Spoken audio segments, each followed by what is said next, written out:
kandi menya ko yatsinze urupfu agatsinda satani. Haleluya.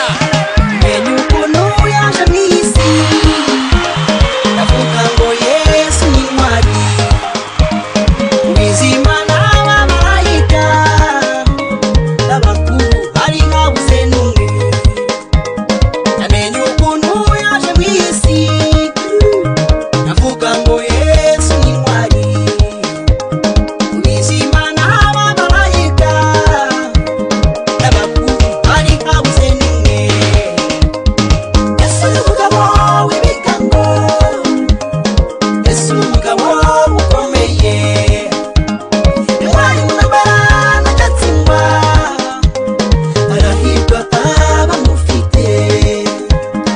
Yesu ni umugabo w'ibigango, Yesu ni umugabo ukomeye, intwari mu ntambara n'agatsindwa, arahirwa abamufite.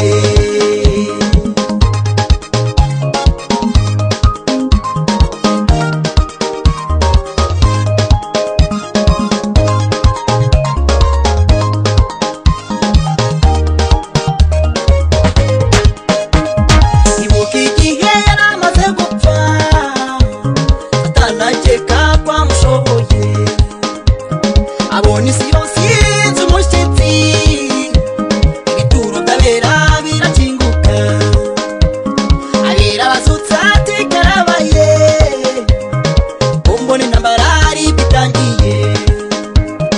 Yesu arakubita munsi wa mbere, Yesu arakubita munsi wa kabiri, Yesu arakubita munsi wa gatatu, anambura imfunguzo amuherayo, umuhungu wa gitare aratsinda.